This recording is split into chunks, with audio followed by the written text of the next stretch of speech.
Hello students, आज आप हमारे वीडियो पे 4th सेमेस्टर बी एका 7 श्रेष्ठ एकांकी पर्दे के पीछे का समरी और नोट्स देखने जा रहे हैं। एकांकीकर का परिचय। उदय शंकर भट्ट। जन्म 3 अगस्त सन 1898 ई. मृत्यु 22 फरवरी सन 1966 ई. जन्म स्थान इटावा, उत्तर प्रदेश। रचनाएं एकांकी संग्रह। समस्या का अंत, पर्दे के पीछे, अभिनव एकांकी, अंत्योदय, 4 एकांकी, धूप शिखा, वापसी आदि भट्ट जी के प्रमुख एकांकी हैं। पर्दे के पीछे यह दृश्य सेठ छीतरमल की दुकान का है, जहां बड़े स्तर पर व्यापार और हिसाब किताब चलता है। दुकान में मुनीम लगातार पैसों का हिसाब कर रहे हैं और वातावरण पूरी तरह धन केंद्रित है। शुरुआत में डॉक्टर, नौकर दीनू और मुनीम रामधन के बीच बातचीत होती है। दीनू अपनी भांजी की बीमारी की चिंता करता है, जबकि रामधन अपनी खराब सेहत के बावजूद तेल की कचौरी खाता रहता है। डॉक्टर उन्हें समझाने की कोशिश करता है, लेकिन कोई उसकी बात गंभीरता से नहीं लेता। इससे लोगों की लापरवाही और अज्ञानता दिखती है। इसके बाद सेठ छीतरमल प्रवेश करता है। वह अपने मुनीम के साथ मिलकर खातों में हेरफेर और बेईमानी की योजनाएं बनाता है। वह रिश्वत देने, अफसरों को खुश रखने और थोड़ा दान करके अपनी छवि साफ रखने की बात करता है। इससे उसका पाखंडी और भ्रष्ट स्वभाव उजागर होता है। डॉक्टर सेठ की प्रशंसा करता है कि उसने पशु पक्षियों के लिए अस्पताल खोला है, जिससे उसका नाम फैल रहा है। लेकिन वास्तव में सेठ ये सब प्रसिद्धि के लिए करता है और चाहता है कि अखबारों में उसकी तारीफ छपे। सेठ का चाचा चांदीराम भी आता है, जो धार्मिक बातें करता है, लेकिन वह भी अप्रत्यक्ष रूप से स्वार्थी सोच रखता है। डॉक्टर अपनी कम तनख्वाह और आर्थिक कठिनाइयों की बात करता है, पर सेठ उसे बढ़ाने से मना कर देता है और उसे सिर्फ सेवा भाव से काम करने की सलाह देता है और स्वार्थ परता है। मुख्य बिंदु सेठ छीतरमल का दिखावटी दान और अंदर की बेईमानी, समाज में भ्रष्टाचार और रिश्वतखोरी, गरीब कर्मचारियों की आर्थिक परेशानी, लोगों की स्वास्थ्य के प्रति लापरवाही, धर्म और दान के नाम पर पाखंडेय एकांकी समाज के दोहरे चरित्र, भ्रष्टाचार और स्वार्थपरता को उजागर करती है। कहानी का मुख्य केंद्र सेठ छीतरमल है, जो बाहर से दानी, धार्मिक और परोपकारी दिखाई देता है, लेकिन अंदर से अत्यंत स्वार्थी, बेईमान और अवसरवादी है। पहले दृश्य में सेठ की दुकान का वातावरण दिखाया गया है, जहां मुनीम और नौकर काम कर रहे हैं। बातचीत से ये स्पष्ट होता है कि व्यापार में बेईमानी, ब्लैक मार्केटिंग और पैसों के लिए हर प्रकार के अनैतिक काम सामान्य बात है। सेठ का पशु अस्पताल भी वास्तव में दिखावे और नाम कमाने का साधन है, न कि सच्ची सेवा का भाव। डॉक्टर, जो अस्पताल में काम करता है, कम वेतन और पारिवारिक कठिनाइयों से परेशान है। सेठ और उसके सहयोगी उससे स्वार्थवश लेख लिखवाकर प्रचार करवाना चाहते हैं और साथ ही भ्रष्ट कार्यों में मदद लेने की कोशिश करते हैं। कहानी में राजनीतिक नेताओं और समाज सेवियों का भी पाखंड सामने आता है। वे राष्ट्र सेवा और गांधी जी के आदर्शों की बातें करते हैं, लेकिन वास्तव में अपने लाभ के लिए सेठ जैसे लोगों से पैसे लेते हैं। सबसे मार्मिक दृश्य तब आता है जब एक गरीब किराएदार अपने परिवार के साथ सेठ से मकान खाली करने के लिए मोहलत मांगता है। सेठ उसकी मजबूरी को नजरअंदाज कर देता है और उसे निकालने पर अड़ा रहता है। लेकिन जैसे ही उसे पता चलता है कि किराएदार एक प्रभावशाली अफसर का रिश्तेदार है, वह तुरंत अपना व्यवहार बदल देता है और उसे रहने की अनुमति दे देता है। निष्कर्ष, यह एकांकी समाज के उन लोगों की सच्चाई दिखाती है जो बाहर से धर्म, दान और सेवा का दिखावा करते हैं, लेकिन अंदर से लालची, भ्रष्ट और संवेदनहीन होते हैं। लेखक ने स्पष्ट किया है कि समाज में असली समस्या व्यक्ति की नैतिक गिरावट और स्वार्थपरता है। एक अंक के प्रश्न उत्तर 1। ये दृश्य कहाँ का है? उत्तर, सेठ छीतरमल की दुकान का। 2. दुकान में कौन काम कर रहे हैं? उत्तर, मुनीम। 3. मुनीम क्या कर रहे हैं? उत्तर, हिसाब किताब। 4. सेठ छीतरमल की उम्र कितनी है? उत्तर, लगभग 42 वर्ष। 5. सेठ का स्वभाव कैसा है? उत्तर, पाखंडी और लालची। 6. डॉक्टर किसका इलाज करता है? उत्तर, पशु पक्षियों का। 7. दीनू कौन है? उत्तर, सेठ का नौकर। 8. दीनू किसकी बीमारी बताता है? उत्तर, अपनी भांजी की। 9.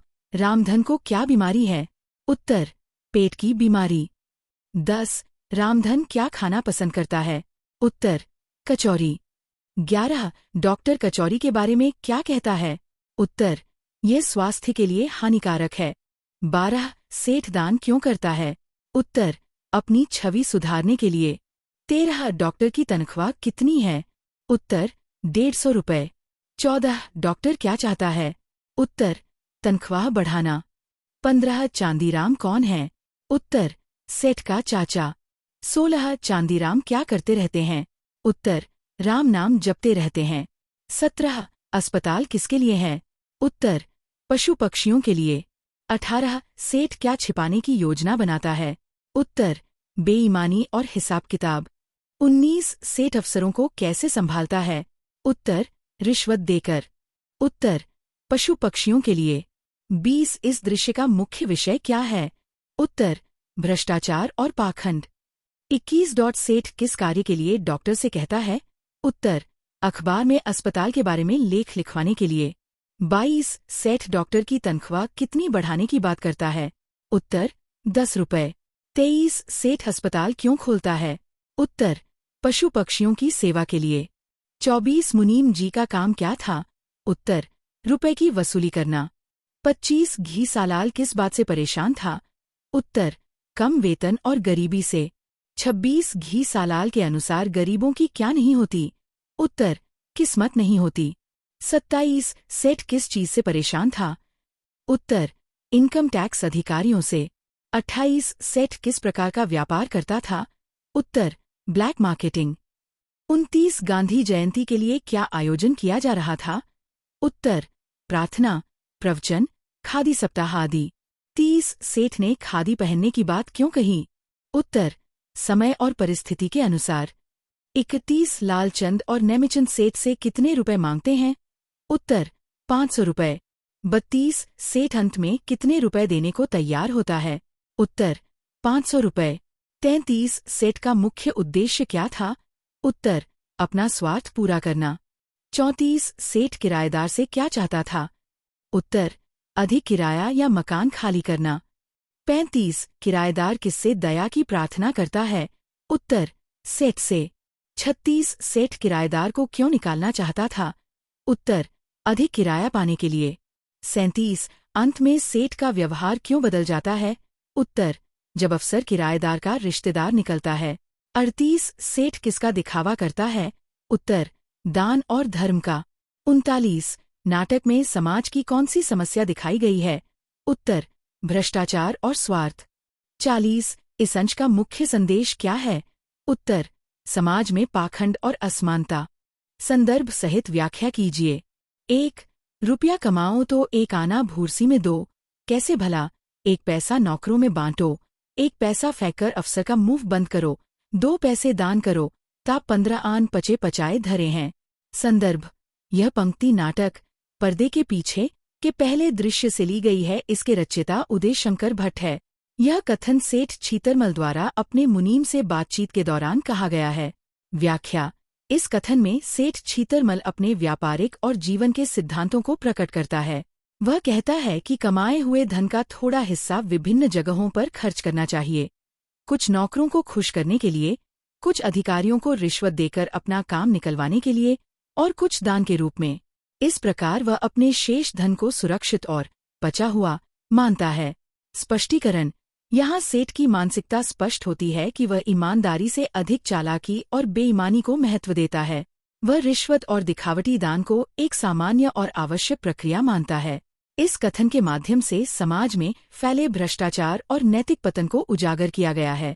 विशेषण, यह अंश सेठ के चरित्र की स्वार्थी, धूर्त और भ्रष्ट प्रवृत्ति को दर्शाता है। साथ ही यह समाज में व्याप्त अनैतिक व्यापारिक तरीकों और दिखावटी धर्म का व्यंग्यात्मक चित्रण करता है। 2.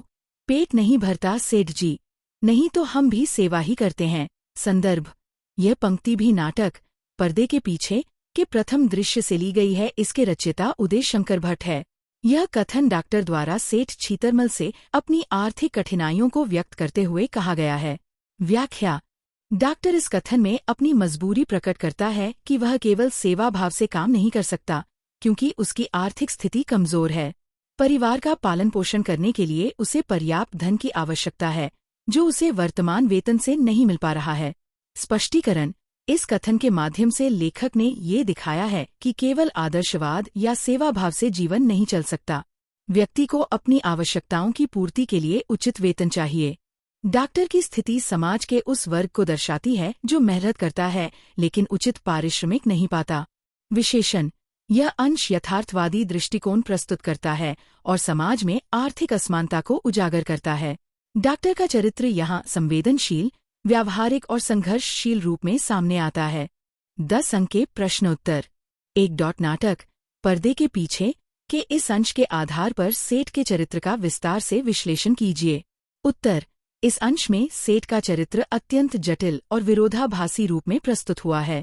वह एक ओर स्वयं को धर्मात्मा, दानी और समाज सेवी बताता है, जबकि दूसरी ओर उसके कार्य पूरी तरह स्वार्थ, लालच और पाखंड से भरे हुए हैं। सबसे पहले सेठ अपने आप को परोपकारी दिखाने का प्रयास करता है।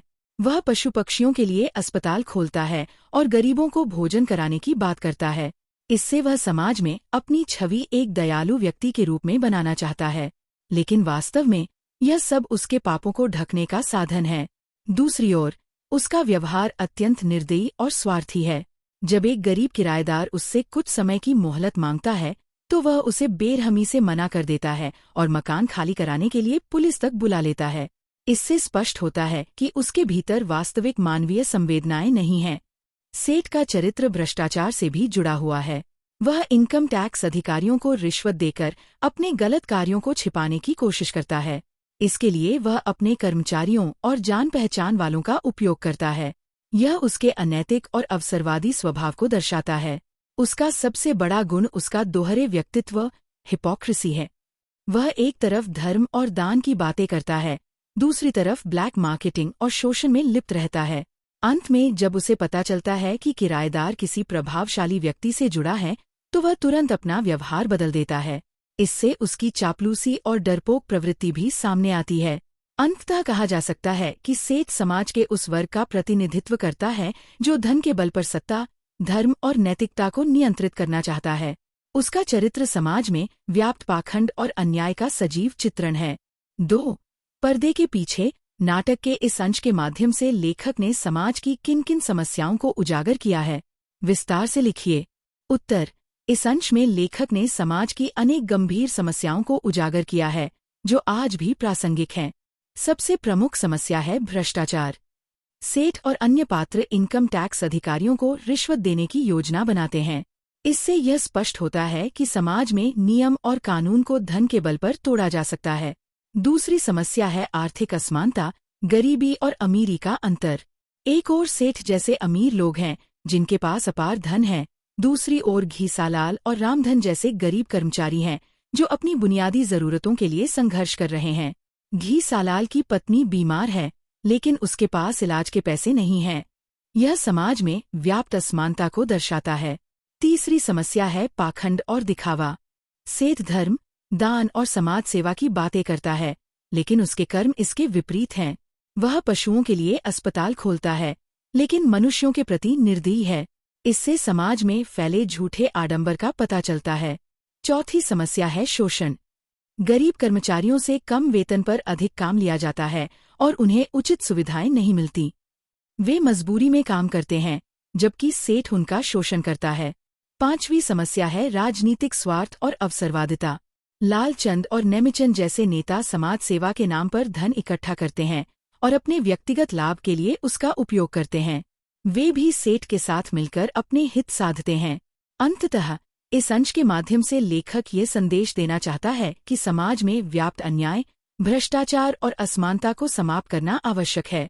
साथ ही सच्चे धर्म और मानवता को अपनाना ही समाज के विकास का सही मार्ग है। टिप्पणी 1. छीतरमल, सेठ।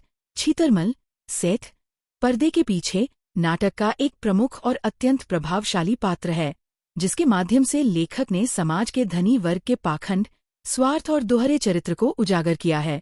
सेठ छीतरमल बाहरी रूप से एक धर्मात्मा, दानी और समाज सेवी व्यक्ति के रूप में दिखाई देता है। वह पशु पक्षियों के लिए अस्पताल खोलता है, ब्राह्मणों को भोजन कराता है और दान पुण्य की बातें करता है। इससे समाज में उसकी छवि एक उदार और परोपकारी व्यक्ति की बनती है, किंतु उसके इस बाहरी रूप के पीछे उसका वास्तविक स्वरूप छिपा हुआ है।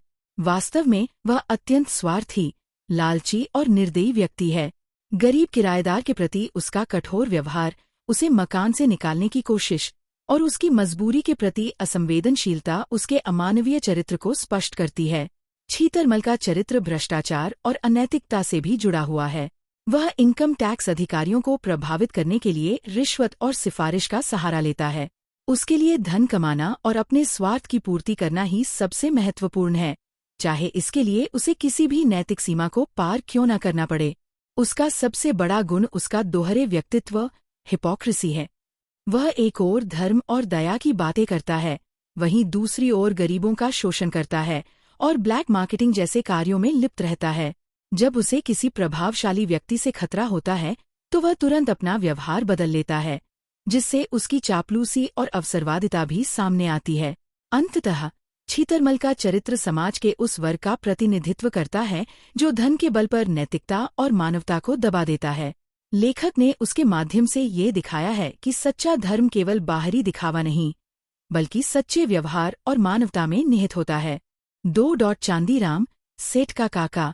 चांदीराम पर्दे के पीछे नाटक का एक महत्वपूर्ण पात्र है, जो सेठ छीतरमल के काका के रूप में प्रस्तुत होता है। उसके माध्यम से लेखक ने समाज में फैले धार्मिक पाखंड, स्वार्थ और चालाकी को उजागर किया है। चांदीराम बाहरी रूप से अत्यंत धार्मिक और भजन कीर्तन करने वाला व्यक्ति प्रतीत होता है। वह बार बार राम राम जपता है और दूसरों को भी भजन करने की सलाह देता है।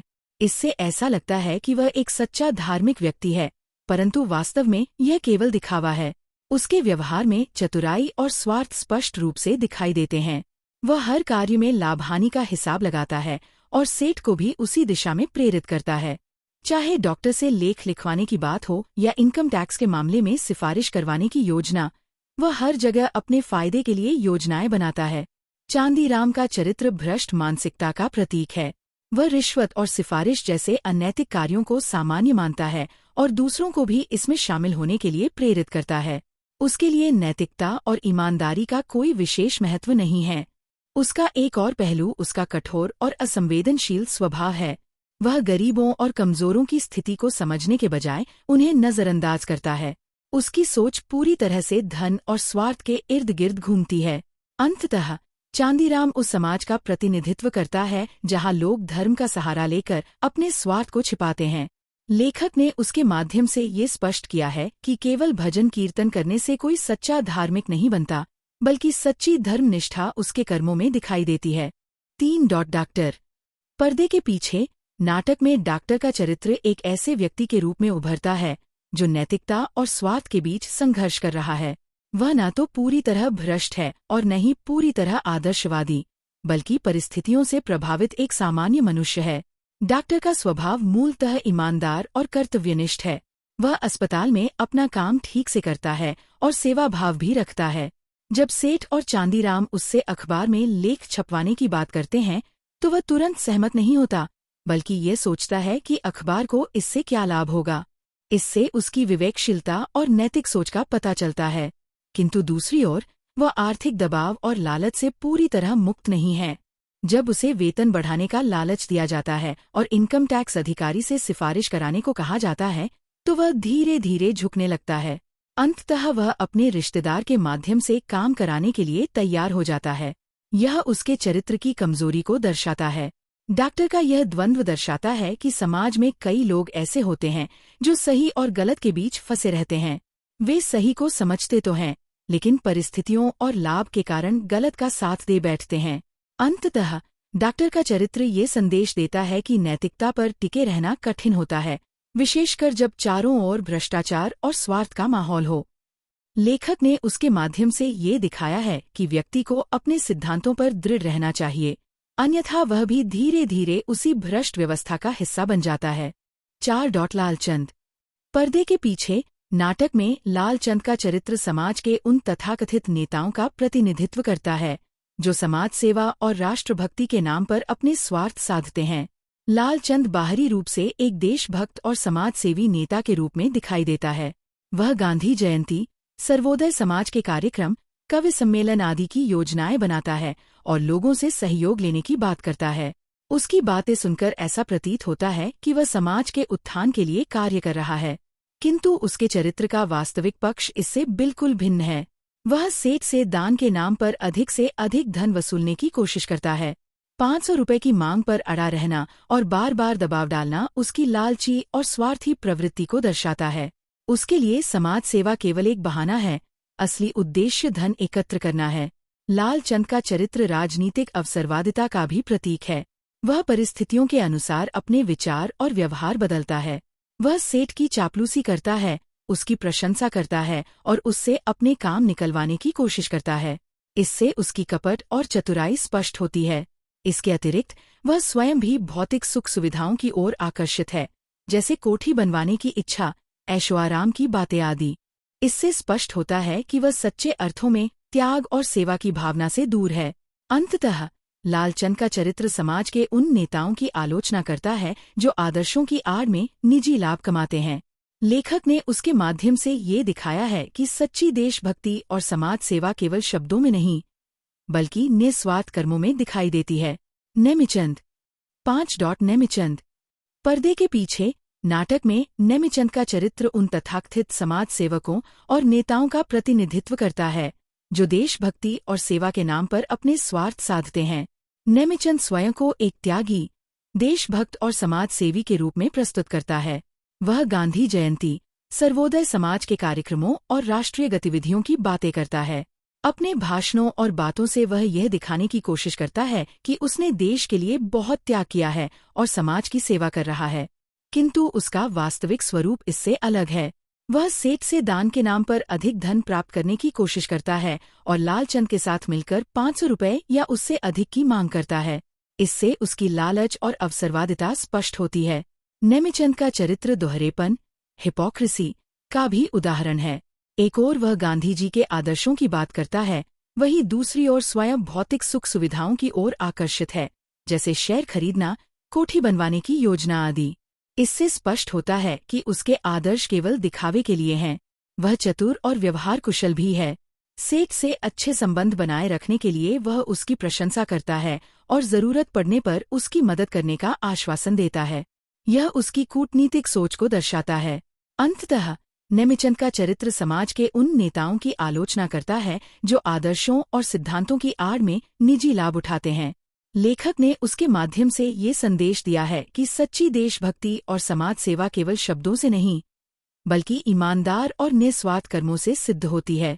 6. किराएदार पर्दे के पीछे नाटक में किराएदार का चरित्र गरीब, असहाय और पीड़ित वर्ग का प्रतिनिधित्व करता है। उसके माध्यम से लेखक ने समाज में व्याप्त आर्थिक असमानता, अन्याय और अमानवीयता को मार्मिक रूप में प्रस्तुत किया है। किराएदार एक ईमानदार लेकिन मजबूर व्यक्ति है। वह समय पर पूरा किराया देने में असमर्थ है, क्योंकि उसकी आर्थिक स्थिति कमजोर है। उसके परिवार में पत्नी और बच्चे हैं, जिनकी जिम्मेदारी उसके ऊपर है। वह अपनी कठिन परिस्थितियों के बावजूद अपनी प्रतिष्ठा और स्वाभिमान बनाए रखना चाहता है। उसके चरित्र में संवेदनशीलता और मानवीयता स्पष्ट रूप से दिखाई देती है। जब सेठ उसे मकान खाली करने के लिए मजबूर करता है, तो वह विनम्रता से कुछ समय की मोहलत मांगता है। वह बार बार हाथ जोड़कर प्रार्थना करता है, जिससे उसकी विवशता और पीड़ा का गहरा चित्रण होता है। किराएदार का चरित्र समाज में शोषण का शिकार व्यक्ति का प्रतीक है। अमीर और प्रभावशाली लोग, जैसे सेठ, उसकी मजबूरी का फायदा उठाते हैं और उसे और अधिक कठिनाई में डाल देते हैं। उसकी स्थिति यह दर्शाती है कि गरीब व्यक्ति के पास न तो पर्याप्त संसाधन होते हैं और न ही कोई सहारा। फिर भी वह पूरी तरह टूटता नहीं है। वह अपने अधिकार के लिए विनम्रता से संघर्ष करता है और अपनी स्थिति को स्पष्ट करने की कोशिश करता है। इससे उसकी धैर्य और संघर्षशीलता का पता चलता है। अंततः किराएदार का चरित्र यह संदेश देता है कि समाज में कमजोर वर्ग के प्रति सहानुभूति और न्यायपूर्ण व्यवहार आवश्यक है। लेखक ने उसके माध्यम से ये दिखाया है कि सच्ची मानवता वही है जो दूसरों के दुख को समझे और उनकी सहायता करे। अगर आपको ये वीडियो अच्छी लगी हो तो लाइक, शेयर और हिंदी गुरु चैनल को सब्सक्राइब कीजिए।